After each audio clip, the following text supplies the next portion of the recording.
Okay, so thank you everyone for joining. Today we have two very prominent guests who greatly shaped the landscape for FPGAs that we are using in our systems nowadays.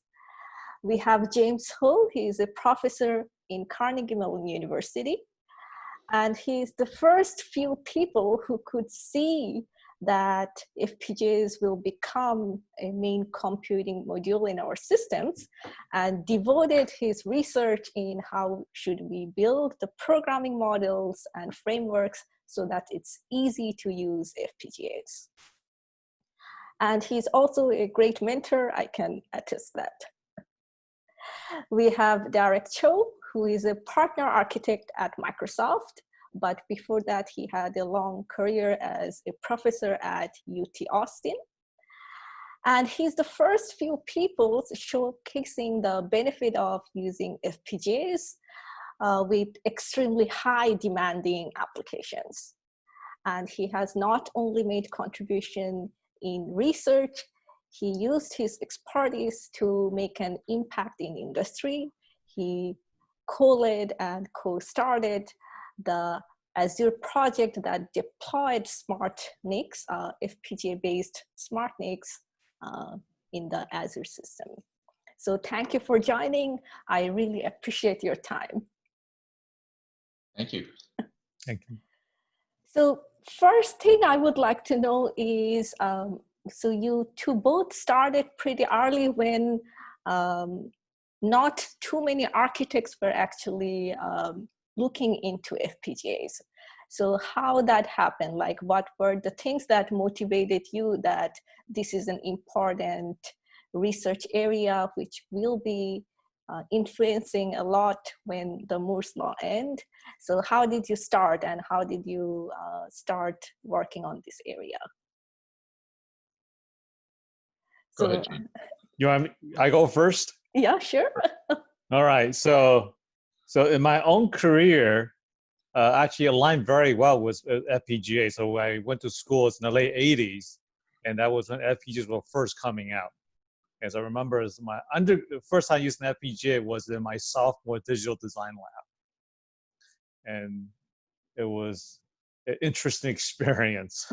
Let's leave it at that. And as time went on, we started using FPGAs for what it was at that point. It was a substitute, an alternative to ASICs. So for those of us who are interested in building hardware and don't have the justification to tape out ASICs, FPGA was something that we could work with and build systems that really worked. But I think, what I'm working on now has nothing to do with that kind of FPGA. And I think the reason we're here today is to talk about FPGA in computing.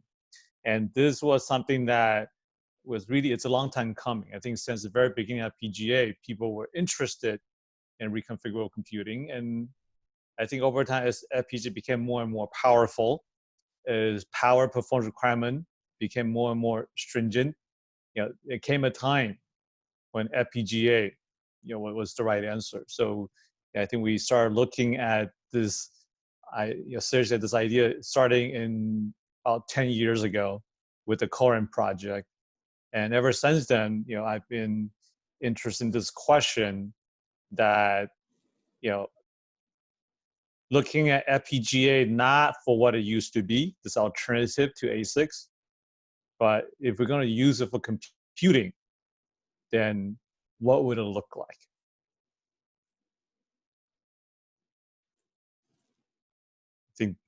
Sounds good. So sophomore would like Derek to take a shot. Yeah, sophomore is really early. So yeah, that's like an interesting, I guess it kind of shaped your research, right? I lived it from the beginning. Yeah. So I first started using FPGAs to actually build a bus interface unit that was going to connect to a 60X bus. And we knew that the bus interface, we were actually planning on building the system we were designing was called Start Voyager. It comprised of FPGAs, a ASIC, as well as a PowerPC 604 processor that was on the board, and we were plugged into a PowerPC 604 processor, and we were building a high performance NIC from that. We decided to use FPGAs rather than trying to integrate the bus interface unit into the ASIC, because we were pretty sure we wouldn't get the bus interface correct the first time.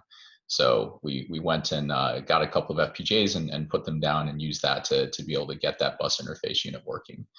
But then the first job I took after grad school, after doing that project in grad school as part of my thesis, was actually building high-end core routers. And the initial product that we had, consisted of 9 ASICs. This is before I got there. And then the next generation product we were looking at was 3 ASIC. It was a complete redesign of the original 9 ASIC when the plan was to go forward with that. But as time went on, it became pretty clear that in order to be able to move more quickly, in order to be able to address market demands better, it actually made sense for us to go use FPGAs. So the product we wound up shipping was, we shipped the first product. That was the initial product. And then the second product we shipped was really based on all FPGAs except for the switch chip. We had 6 switch chips. It was a 3D Taurus network. This was a company called Avicii Systems. And that there was no way for us to do the 6 switch chips in FPGA. That we actually combined them into 2 ASICs in the second generation. But we had a lot of high-speed transceivers on it, and the FPGAs didn't exist at the time. What we designed, though, were basically network processors and traffic managers that were basically implemented entirely in FPGA. And we were able to get performance and power that was very comparable, if not better, to the ASICs that we were originally using. So to me, that was a fundamental shift. My first use of FPGAs was like James, kind of the traditional kind of glue. You don't know how things are going to be, so you want to make sure that you have the ability to change the hardware. But the second generation, my second experience was really building these high-end core routers using FPGAs, and these FPGAs actually gave us, better capabilities than I saw in from the ASICs that we had, and certainly faster turnaround time and the ability to adapt to changing market needs. So when I started as a professor, I was looking at ways to use FPGAs. I saw the vast power of FPGAs, and so I started looking at how to actually build cycle accurate computer system simulators, right? Something that could boot Windows, run YouTube videos, work on Microsoft Word, and being able to be fast enough to be able to kind of interact with on a real-time basis, but still give you the accuracy that an architect might want. And the way we structured is this structure we called FAST, but fundamentally it's one where we went and used the FPGA to model the timing model, and we used a fast functional model, QEMU specifically, to do the functional model. And by having the two interact in a speculative way, we're actually able to get the full functionality, but still be able to predict performance at a perfectly cycle accurate level. And that really leveraged the FPGA's ability to mimic certain aspects of logic, specifically the timing model, in a way that we could do on a cycle by cycle basis very quickly, but leave the complexity of the instruction execution and the functional model that was running in software. So then I went to Microsoft, where I was leading a team within Bing to go and deploy the Bing ranking work that was started by other people. Andrew Putnam, Doug Berger, Jim Laris were the original founders of the program, but I came to help get that project to production. And of course, this is what Brainwave wound up coming out of over the long term. But fundamentally, that was accelerating ranking, specifically some of the machine learned components of the ranking pipe. And we then started working with Azure Networking to use it, the FPGA for SmartNIC functionality, specific software-defined networking acceleration. So that's what I've been. That's kind of how I got my start in FPGAs. Well, not just start. I see this clear path that because you worked for building NICs and routers, and then you essentially took that idea and built the SmartNIC, and all was enabled because you started working on FPGAs.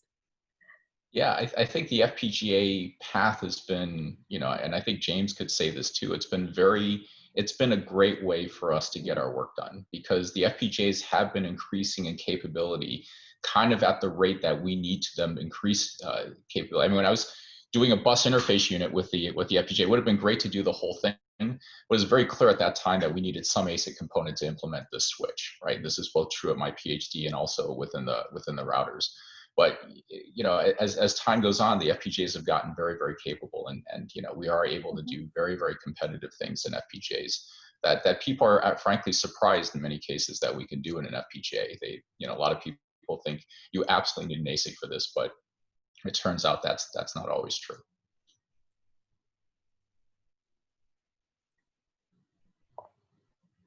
So that actually brings us to a very common question that you already posed, like ASIC versus FPGAs, where there literally seems like two camps. And how do you see the current state? Like, how do you see people using FPGAs right now with this new paradigm? Should I go, or James, you want to go? Okay. So to me, I think that people lump too many things into an ASIC, into ASIC camps. I've seen people, you know, almost call an FPGA an ASIC. I've seen people call, you know, a sea of ARM cores plus a little bit of hardware acceleration in ASIC and so on. So I think the important thing first is to really disambiguate the term ASIC. And really fundamentally, you know, what we see is there's kind of, if we think about this very, very roughly, there's kind of two areas, right? There's one which is really the hard logic. I truly have an application-specific integrated circuit. So my bachelor's thesis was on a machine called Monsoon. It required 2 large chips to implement a 64-bit floating point unit, right? Like 2 large chips. And so to me, that is an ASIC. You know, it implements half of a 64-bit floating point unit. So that's one option, and let's just call that hard logic, right? And then if we go and take a look at really what people oftentimes call an ASIC, like people will say, oh, this is a network processor, it's an ASIC. What it really is an application-specific processor. So I'm going to call it that, an ASP, right? So those are the two things that I think are at a very high level what people kind of bundle into what they call an ASIC. And so what I would argue is that the hard logic, there's no way that an FPGA can compete with that in terms of efficiency, area, power, right? There's just absolutely, and frequent performance. There's absolutely no way, because there's no interpretive overhead, that you're implementing the exact function you want in the circuit that's, you know, into the circuit directly. And FPGA has an interpretive overhead, right? We use a memory instead of a gate to implement the logical function, right? So, and we have these configurable routing resources. So you're clearly going to get an efficiency. So anything that is truly fixed function, go and harden into an ASIC, right? I'll put a caveat to that in a minute. Then the second, you know, place is an application-specific processor. Now, this is what I'm going to do is I'm going to implement a processor, and rather than having a very general purpose instruction set, I might go and specialize. So a very simple example is network processors tend not to use floating point. They might not need vector operations. So I can strip those out and save myself area and power and so on, right, by doing so. And I can get it down to something that's very customized and tuned for what I'm looking for. So I think that you should really be comparing application-specific processors against FPGA. And then you use a very different circuit. What people have traditionally done when they compared FPGA to ASIC is they use the same RTL and say, oh, we're going to compile for FPGA, we're going to compile for an ASIC. But that's unfair, because you would never use the same RTL for an ASIC that's going to be hard versus an FPGA. Let me give you a very simple example. If I talk about an AES engine, when we first did an AES engine within Microsoft, we did AES CVC 128. And the reason for that is Windows 2012 supported AES CVC 128, didn't support GCM, didn't support 256. So we wrote exactly what we needed. And it was very easy to, I really shouldn't say this is easy, but it was much more straightforward to write that straight pipeline, getting that computation done, verifying that's all become simpler. If I were making an ASIC, I can't make an AES CVC 128 ASIC. I need to go and make an engine. We knew that 2016 was going to have GCM. And so we wanted to move to GCM. So if I have an FPGA, I can just reprogram to do GCM. And an ASIC, I'm going to need to plan for the future. And as wide as I can make my application, what the particular region of applications I can target, the bigger my total addressable market. So for an ASIC vendor, their job is to make that as big as possible. So what will wind up happening is if I compare the AES engine that I'm going to have in an ASIC versus an AES engine I have in FPGA, the circuit for the FPGA is going to be much simpler, much more optimized. The ASIC's got to be, bigger, in terms of circuit wise, it's got to be more complicated, and will probably be some sort of processor. That processor is not going to be able to, do things in a flow through fashion, because it's got to iterate. A lot of times we talk about ALUs, fetching instructions, moving data around. So now you have multiple of these engines, and now you've got a spreading network and a combining network that all needs to operate so you can get a single flow 40 gigabit per second kind of AES engine.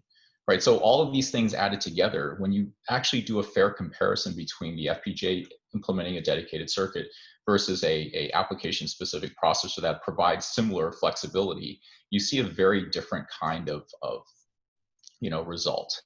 And so for me, I think when people go and do these comparisons and just trying to decide which way they should go, they should take these into account. The other problem is, of course, is locality. The more flexibility I have, the more capability I have of moving the computation to the right place, right? So I can have the right computation sitting right next to the data source because I can reconfigure it. If I have a sea of accelerators, it may be that the right accelerator that I need to operate on the data this time happens to be halfway across the chip. Well, we all know moving data is much more costly energy-wise than actually computing locally. So a lot of times, what we find is that you'll actually spend more energy moving to some infinitely fast hardened accelerator somewhere else and moving the data back to wherever it's going to need to go than it is to move the computation in a more configurable way that is closer, even though that computation may be less efficient. So that's kind of something else to kind of keep in mind when you're deciding which way. Now, don't get me wrong, ASICs have their place. That application specific processor is phenomenally good in certain cases. It's just not always. You have to take all of the system constraints into account when you're doing that evaluation. Before I say anything, James, do you want to give your opinion about it? No, and I think my view mirrors what Derek said, but I think I can frame it at a higher level. Right? I think as computer architects, especially the older ones, when we learned computer architecture, what we had was hardware and software. And to the first order, what we were taught to do is, right, whatever you can do in software, you do it in software. Only the things that absolutely software cannot be handled in software, it's not fast enough, not energy efficient enough, then you build hardware and to supplement the software. And so in that world, when you have hardware and software only, FPGA was this alternative to hardware. It didn't have its own place. And I think what's happening now is we're coming to a point where there are things that software is not good enough. It's too slow, too power hungry. And hardware is also not good enough. Right? The thing you want to do isn't fixed, isn't staggered enough that you can actually lock it down into hardware, into an ASIC. And so, call FPGA, call something, now you have the need for this middle place, this programmable hardware. And so the way I look at things as no longer is FPGA an alternative substitute for hardware. It is this new third paradigm in computer systems. You have software, you have hardware, and now you have programmable hardware that really, it can do things software cannot do, it can do things hardware cannot do, and it can do those things better. And so when I look at the situation, the question I'm asking is, in a computer system, if I now introduce this new third paradigm of programmable hardware, what do you want to do now, right? What does it enable you to do that you couldn't do before or couldn't do as well with only hardware and software? And so that's kind of, it's, looking at things, it's really, I think I'm saying the same thing as Derek. I think this kind of paints it at a more architectural level. So one thing I would I would like to pose a question, I guess. So the programmability. So if we think about the ASIC, the comparison that Derek gave is we won't be able to program ASICs, but FPGA comes with the flexibility, so it's we can use it for a wider cast. But is that true for ASICs going forward? So TPUs, they have to be somewhat programmable. Like it's not just I can omit floating points and say that it's only used for inference. We don't need floating points. So essentially, there is a lot of programmability and flexibility that also need to go to ASICs. So while I do agree that FPGAs are programmable, where at ASICs we do have to, in the design point, we have to say that these are the options that we want to integrate, and we have to integrate all this extra logic just to make it more general. So going forward, how these two will determine that, how, like, would the ASICs will actually look more like the FPGAs, or FPGAs will more look like the ASICs at the end? Well, so I think if I continue the way I'm thinking about things, right? What you're seeing right now is ASICs, picking up some flexibility. If you imagine a system where there is programmable hardware, in that case, then I can see hardware going back to being more static and more specialized to do what must be done in hardware. Because now you have this, between hardware and software, you do have this programmable hardware layer that's always there, right? If FPGA or program it's just a part of the system. Now, instead of having all the hardware making a compromise to give us some efficiency for flexibility, we can keep the hardware hard and static and push the flexibility into the programmable hardware. And so in that way, that you really, there's a reason to have this third kind of substrate in a computer. I mean, going back to your original question, you're talking about TPUs, and I guess in my categorization of ASIC equals to either hard logic or application-specific processor, I would say that TPU is an application-specific processor.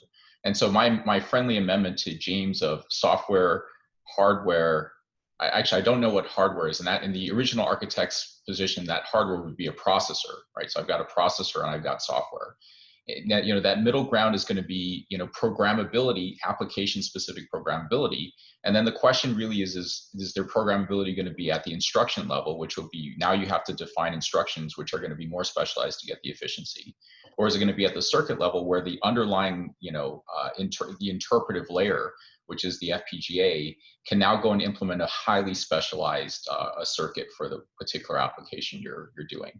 So for me, I see a continuum. I think that all four of these components are going to need to exist in a real system going forward. And how we kind of tune between them is going to be the quality of your implementation and your architecture over time, right? So I think that I think there's room for all of them. So is there any consideration of who will use that ASIC or FPGA? Because the software stack has to be there. So we can say that we do need a team for either case in order to build an ASIC or something based on FPGA. We need people who have high expertise. But from the user's perspective, there still needs to be some software stack so that it's easier to use. So to me, it feels like for FPGAs, that software stack is not there. So for example, GPUs, they are so widely popular because NVIDIA made sure that okay, we have the proper software stack, people can program, debug, and they can use the GPUs. So for FPGAs, who will be responsible for that? Like, is the like if we in the long term, if we want to make sure that we have these different types of hardware to use, who do you think will take that responsibility? So I just want to reinforce one thing Derek said first, then I'll answer your question. Yeah, Right? sure. So I think the last point there, it's a very important point. So you have hardware, software, programmable hardware, and I think application specific processor. And I think the way to think about these things is, these things, they're all viable in that for each of them, there's something that they're best at.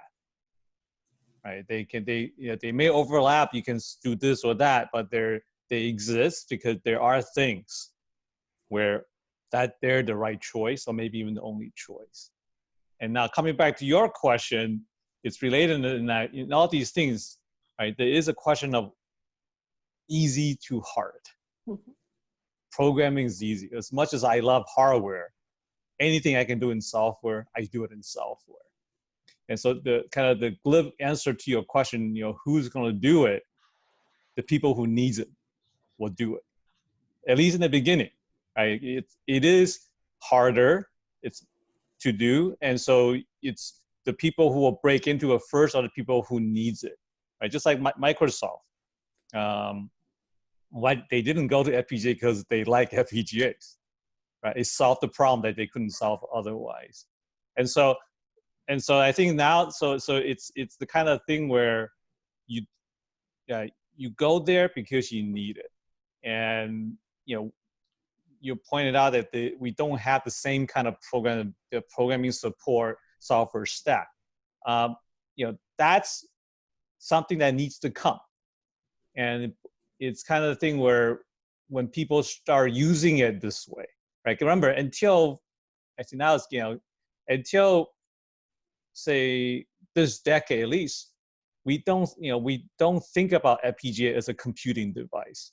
I think even today, among FPGA people, a lot of people don't think of FPGA as a computing device. And so we're at this time of transition. And so as we look at it as a computing device, all of these programming support has to come. And that's actually more than that. In my own research, we're looking at not just programming support, this idea of a runtime system. It's a programmable thing. We don't program it once, we want to program it over and over again. And there's an environment for the language. So it's actually getting to the point of runtime support. And when we talk about FPGA or programmable hardware becoming actually a central function in a computer, now we get into operating systems. You actually need to have an operating system to manage this resource, make it available to programmer the same way processor and memory are available to programmers. So these are all driven by requirements. Right? We don't do it because we love it. We do it because we need it, because it solves an important problem. And then as more people start looking at it, working on it, ask for it. Right? It's very important. People have to you have to have people, users have to ask for it. These things will come, and they're not unsolvable. I mean, we have done some earlier work, and it's really a question, who, to show that it can be done and it has value and enable new things that people are not doing today, right? It's not all about competing with hardware, competing with software, solving today's problem. You really have to be looking at, if I put this system with the programmable hardware, with operating system, runtime system, with language, what is the new thing computers will be able to do in 10 years from now? All right. Derek. Yeah. So one thing I want to clarify. So I think I miscategorized James's taxonomy of hardware and software. I think when you say hardware, James, you mean ASIC. Basically a very specific, versus software that's running on a processor. Is that correct? I mean things that you don't program by bits. Okay. Right? I think the thing about right? The thing about software, about it's like program is data. I think that's very important. So things where if I can, what it does is data, defined by data, defined by bits. That's what I mean by software. Okay, all right. So just going to the question at hand here. To me, if you look at the history of FPGAs, people who develop FPGAs traditionally are very focused on performance, and they really hate anything that gets in the way of them being able to specify, specific gate. I remember talking to an older engineer when I was at my first company, and he was telling me about the days when Verilog first came out. And people were just like, oh, this is garbage. No one's going to use Verilog to program hardware. You need schematic capture, because that's, you're going to design your hardware entirely with schematic capture, because then you can see the gates. You have no idea what the synthesis tool is going to do relative to producing gates. I saw this, at Microsoft, we hired people who were traditional FPGA designers and ASIC designers, and they would, we would say, hey, why don't you try this high-level synthesis language? And they got very upset with it. Like, I don't know what's going on. I don't know where, how anything is working. They really dislike that. So I think the one problem with the reason why FPGAs are hard to program is because the FPGA companies have been targeting those kinds of engineers, right? These are engineers that, this is what I want, get out of my way, just make sure that I can specify exactly what I want. So that's number one. Number two is, I think that the performance expectations when you program hardware are different than when you program software. James is absolutely right. You only go and do programmable hardware when you really need to, when your performance isn't good enough, right? So when I get this question at Microsoft, aren't FPGAs hard to program? I get this all the time. The first thing I ask them is, okay, let's say we take your 26-core Skylake processor. In a 2-socket system, you got 52 cores. Skylakes are 4-issue machines, right? So that basically, I got my 52 cores times 4. Let's just say 200. You should get an IPC of 200, right? And I say, well, what IPC are you getting? A lot of them don't even know what IPC is, right? So that's fine. But what happens is, for those the many that do know, I say, look, okay, you got an IPC of 200. How much are you getting, right? That's also something that they can't tell me. And then I ask them, well, could you give me 75% of that IPC, right? Give me 150 IPC, and that becomes very, very hard, right? Once you start getting into using all of your hardware resources, you have to manage them explicitly. You can't have, one simple cache line, replacement can all of a sudden stall you, right? And cause all sorts of problems. If you think about what we're doing in an FPGA, we are carefully plotting out how the data intersects our computation. And we make sure the data is in exactly the right place so that the computation can occur at exactly the right time. And given that, I mean, my feeling is that if I want to get to an IPC of 175, 200, on a Skylake processor, it's going to be a lot harder to get there than it is on an FPGA, right? To get the similar level of efficiency of performance. Also, if you look at how much of the area in the CPU is actually dedicated to computation, you can't see the ALUs. You can see the caches, right? And that's the vast majority. What is a cache there for? Well, it's really there to make programming easier, right? It's not just state that I go and explicitly load into, it's state that's automatically, kept for me and, theoretically, hopefully in the right place. So to me, this is kind of the difficulty between, when we talk about the difficulty of programmability. That said, we have, you brought up GPUs, they're fantastic. You can program them with CUDA, with OpenCL, whatever. Those are the languages have been designed to kind of mimic the hardware, to be able to be compiled onto hardware in a much more efficient way. I think for us, we need, in the FPGA world, we are looking more at things like overlay architectures, which allow us to kind of say, rather than trying to compile all the way down to gates, maybe we compile in 2 stages where we have an architecture that's highly optimized for the particular application, and then that architecture is highly optimized to be implemented efficiently on the FPGA. And something like that, I think, has the potential of making this problem much more tractable. It's just, if you look at the delta between instructions and gates, and just imagine trying to explain, how do I get from this instruction down to the gates? That's a non-trivial thing, right? But it's much easier to say, here's how I get from my application to the instructions. And I think that disparity, trying to go all the way down in one step, has been, kind of the fundamental technical problem that has been stymieing us in this case. And the fact that, most of the traditional users of the FPGA want to program down here, right? They don't want any raising of abstraction tends to distract them and creates problems that they don't want to solve.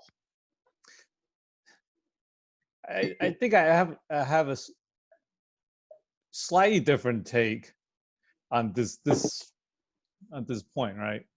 And I think this is something that I try to tell people a lot of time. When people say hardware is hard, FPGA design is hard, it's not, right? What is hard is performance. When you want efficiency, when you want performance, that's what makes it hard, right? Today, if you just want to write a program and run an FPGA, you absolutely can do that. Yeah. It just most likely won't be any good. And the same thing can be said for GPUs. Yeah. Right? You can write a program OpenCL in CUDA. You can get it to work very easily. It will probably not be very good if you ever try to write a GPU program. And and same thing with CPU. You can write a program and it will run on a CPU. And if you want to actually get performance out of the CPU, you want to do AVX, you want the cache to be used, that is just as hard. And so I think all this boils down to is what makes FPGA and hardware design hard is because we only come to FPGA, come to hardware when the easier solution doesn't work. I can't do it in software. I can write a program and get what I need. And then I take these really difficult problems. Then I ask, okay. Well, is he frozen for you? Yeah, he is. Let's see if he comes back.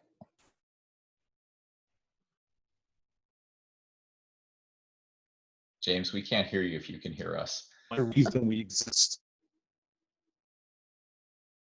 James, you there? We heard him.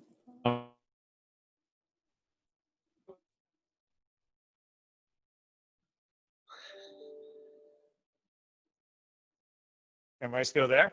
Okay, Yes, we can hear you yes, now. yes, we But can you're not hear you. No, so that's like I'm sorry. Power went out in my house, so the Wi-Fi went down. Uh-huh. So I don't know how much got through what I was saying before. Hello, can you hear us? Now you're gone again, James.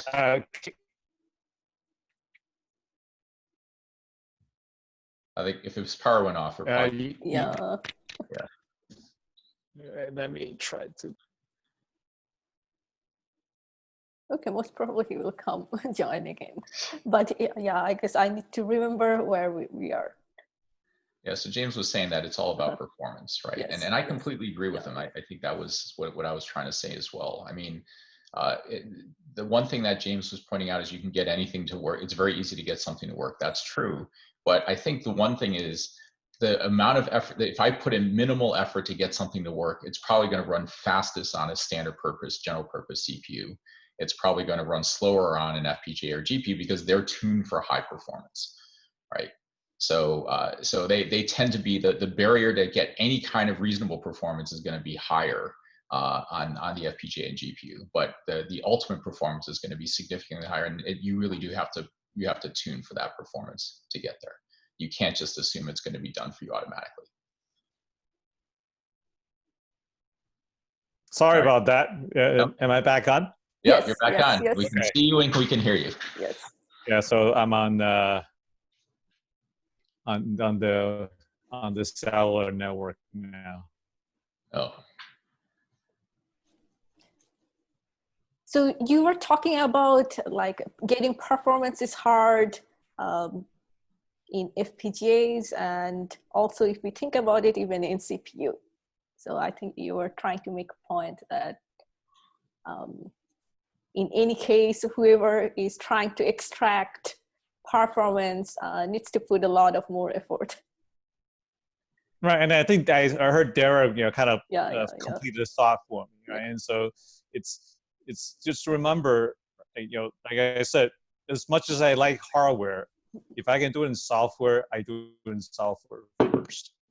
And so when I can't get it to work in software, the problem itself is hard.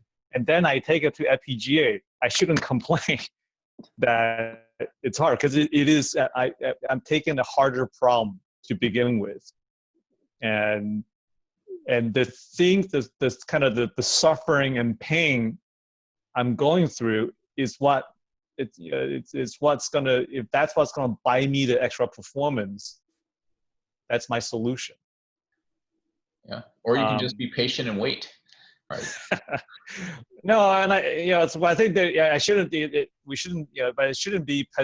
It's not completely pessimistic. One thing we can look at is in the HPC world, right? And what you see is, right, it's the same thing. Performance is the requirement, and what you find is most HPC people do not write. They're not the ones writing the library kernels. They're the one calling the kernels, and so so there are ways to by separating concerns, by factoring out different, having abstractions that factor out functionality from efficiency, and factoring out different aspects of tuning and performance.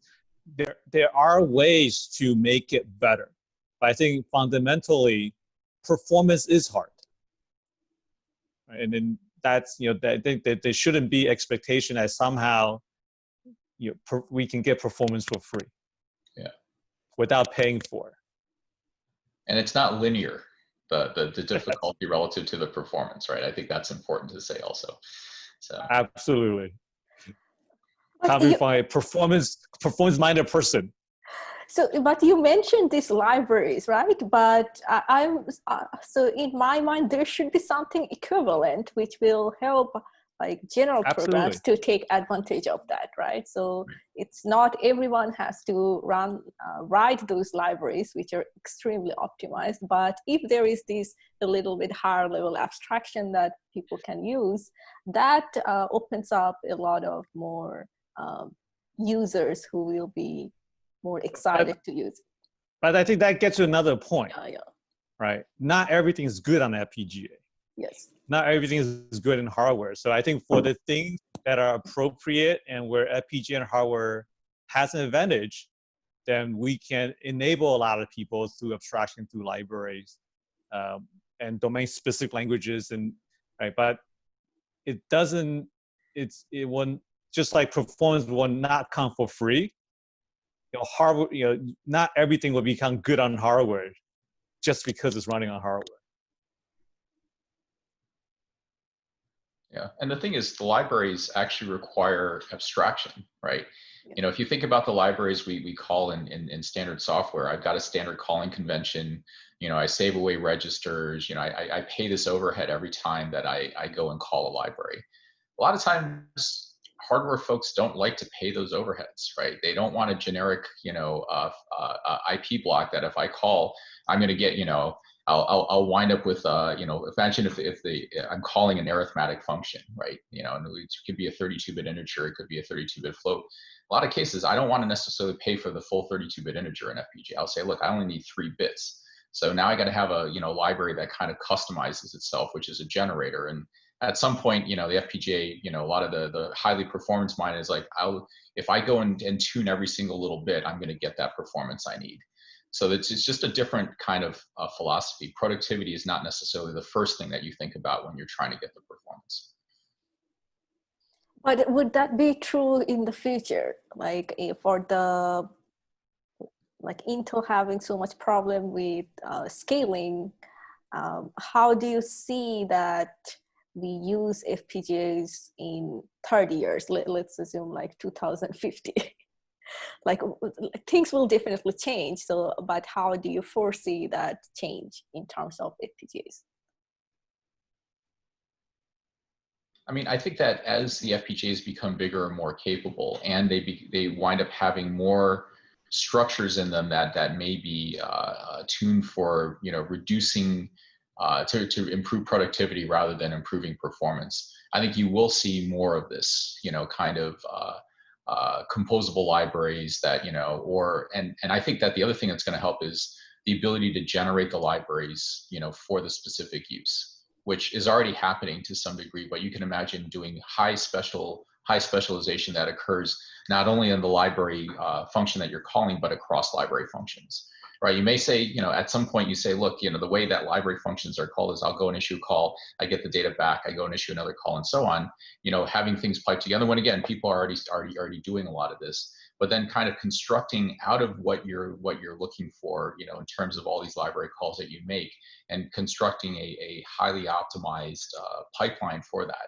Or a processor. Sometimes you want a pipeline, a layout where you just kind of processing as you move the data forward. Sometimes you want a processor because you want to effectively save resources by reusing components.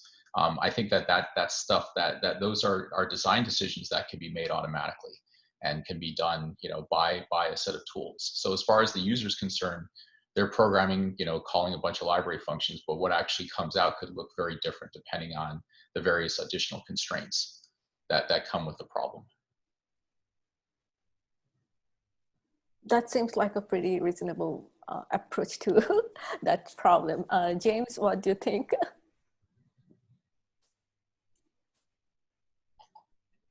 I agree with everything Derek said, and I think what I'll supplement by maybe just stepping back and pop level, right? To answer your question about the future of the FPGA, right? I think we have to, when you think about that FPGA, you shouldn't constrain yourself to something that looks like what you have today. Mm-hmm. Right? The FPGA we're using today doesn't look anything like what we're using in my sophomore class. Right? A lot of things have changed, and the FPGA have changed to be better at what they were asked to do.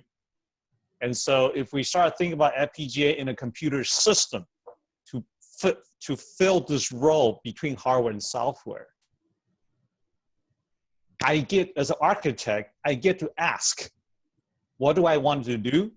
And how do I architect the FPGA to be good at what it needs to do? It's not a blank slate and doing to do anymore, right? If I give it a purpose, and then I can have an architecture to make it good at what is it that I want it to do. So I think that's, first I think when we talk about future FPGA, we have to kind of open up the boundaries. And then the question when I tell people that, the question I get then exactly what is an FPGA? What is programmable hardware you talk about? And so I think over time, so what I distill down to, right, this software, this hardware, and this thing in the middle, that's not this or that. And I think what makes it not this or that, it's not that it's lots, gates. It's right. What FPGA is about is it is a computing substrate that is spatial, right? Processors, fundamental processors are not spatial on an FPGA. When you put down data, you put down logic, it's here or it's there. And if I want to move things across, there's a cost, there's delay to it. There's a spatialness to the computing substrate. It's highly concurrent, not multi-core kind of concurrent, very highly concurrent. GPU is concurrent enough, but to be differentiated from GPU is that it's highly concurrent, but it's a finely controllable kind of concurrency. I'm not to a kind of parallelization model. And then finally, to differentiate from ASIC, because so far, based on what spatial concurrency, fine granularity, could be FPGA, could be ASIC, then what's left is reprogrammable. And by having those 4 characteristics, that's what this third paradigm is about. And what do I do with this in a computer system? And then the way we think about the question is, okay, what is this thing best at? I don't want to do what software can do. I don't want to do what ASIC is good at. Then it has to be something that's get behind these full properties and make good use of it. And so I think this is something actually Derek and I have been talking about this problem together. And I think it's it will be it is about processing, it is about data, and it gets into kind of the connectivity of data in the system.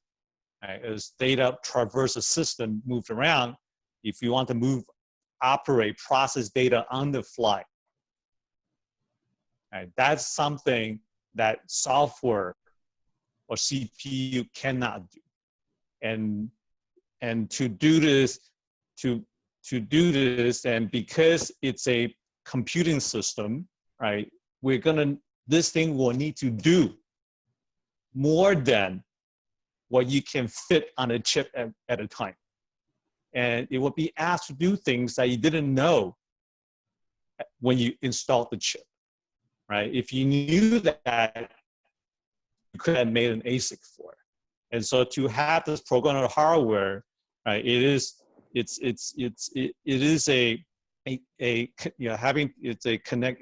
a data-driven device, right? Processing data on the move, and being programmable, so extensible in how you use it. Right? We can begin with one set of library, one set of functionality. As time goes on, right, new things happen to this, and we don't have to redesign a chip every time. And so all the things that we think about, kind of the programmability, compatibility for all these things will come as a programmable device. We're going to have to face and support in this thing. I think I'm purposely being a little bit vague on exactly what we're talking about, but this is something that it's a very interesting question that we've actually been thinking about exactly that. I mean, we have published Microsoft's, the strategy that we're taking with our SmartNICs and with Brainwave, and also some of the stuff that I published back in 2013 is all about kind of inline processing of data, right? So if you look at our memcached paper and hot chips, or the 2016 micro paper or the SmartNIC paper, it's all about as data flows through, we actually process it. So it's a reasonable. I mean, people have been doing this for a long time, but this is something that FPGAs are particularly good at, because you can draw a circuit, you can implement a circuit which does exactly the processing you want without slowing things down by too much. Right? Normally, if I have a processor and that has to iterate, it doesn't allow you to move the data while you're iterating on it, because the whole point of a processor is moving the data through those centrally located functional units, as opposed to spreading them out. And of course, people have built network processors where they actually would go step by step through. Then that's kind of a hybrid, right? Of the circuit is obviously going to be more efficient. The processor gives you more flexibility.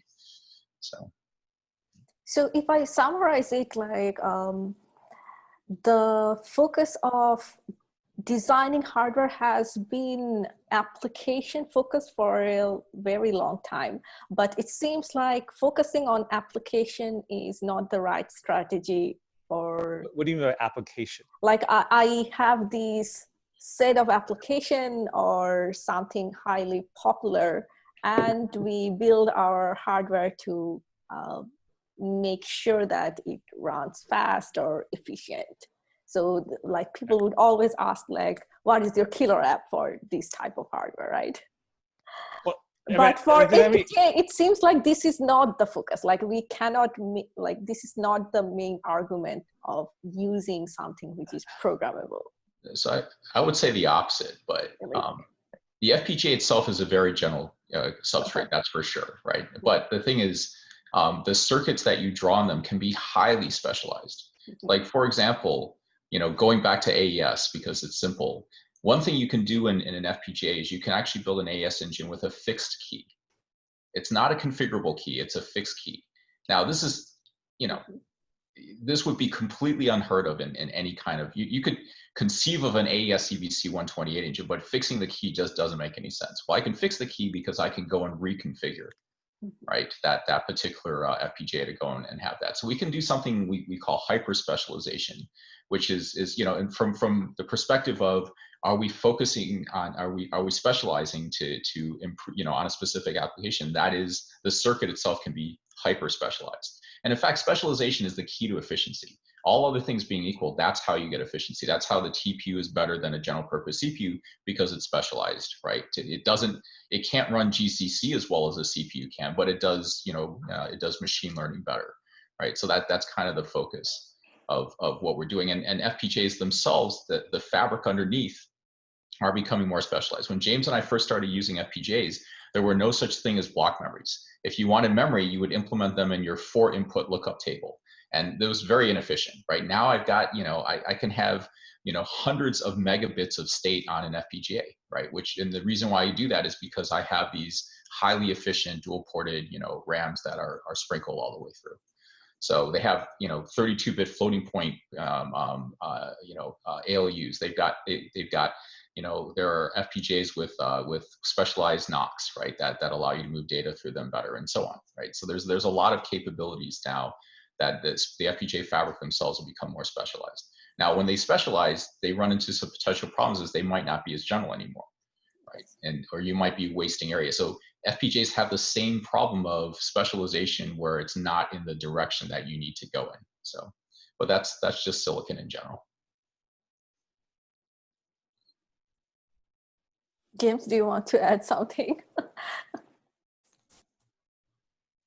And I just reinforce the point. So when Derek talked about the inline processing, right? The kind of things that you will move from deep software to programmable hardware, right? We're not talking about 10% better, 2x better, right? These things are 10 times better, literally 100 times better. Right? One thing we've been working on is to do this network intrusion detection involving scanning data 100 gigabits per second, looking for strings and regular expressions. We had the system we built, right? One FPGA can display hundreds of cores, and actually 100 cores is generous because it's not clear if you put 100 cores together, data can actually get there. And so there are these things where software is just not good enough, and we need to do them. And it's those set of things, and there's also those set of things where it's also not the case where we only want to do them. We always want to do them. If we only want to do them, always want to do them, we build ASIC. And it is the rise of the demand for this new kinds of thing where software is not good enough, hardware is not flexible enough. That's where the sweet spot for this new third paradigm is going to be. Okay, so I think I'm still making the same argument that if I think that this is the third paradigm, that is not being driven by some specific application. It has to be something else, like the demand has to be reprogrammability, or we just don't know what we want to run. But I think Derek is saying that at least for now, specialization, like being able to program like each bit, like the specific thing that I need, that seems to be the main driving force right now.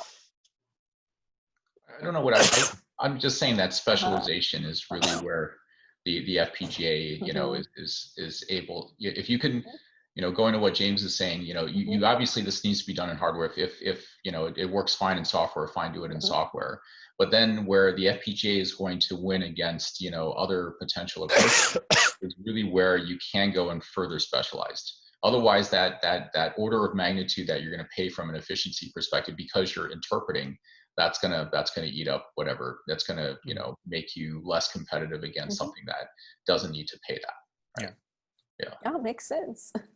And I think specialization is a relative, right? Specialized relative to CPUs gives you a different performance cost trade-off. Yeah. Right. Being more specialized than GPUs gives you a different level, and so there's really a spectrum. So when we say specialized, it doesn't mean exactly. And I think a point that Derek made earlier is that you look at today's ASIC, they're not so specialized. And to be flexible, they're becoming quite flexible, programmable even. And for that, they're giving up a lot of their efficiency. Yeah. And so, right, we should think of these things as, right, you have these different options. They occupy different sweet spots, right? But they're not. These are depending on what problem you need to solve, right? There is the right, one of them, each of them has something that they're really good at, and that's why they exist. I wish we could actually extend it to a couple of more hours, because I think I'm just learning so much. But I guess we don't have that much time today. So thank you so much for joining the discussion. Anything that you want to conclude with? Derek? Please come join us. It's a lot of fun working with FPGAs. There's a lot of potential. I think architects should be thinking about FPGAs as another tool in the toolbox. It's not applicable everywhere, but where they are useful, they can be very, very useful. Yeah, with that, thank you. Okay. No, yeah, go ahead. James, yeah, you're saying something. Oh, okay. No, I just leave this. This is why I tell people, if you want to get into this research, don't be bound by what you see, what the companies are doing now. Right? There's a history, there's a legacy to that. As academics, as researchers, ask what you wanted to do and what it should look like. And that's the interesting part.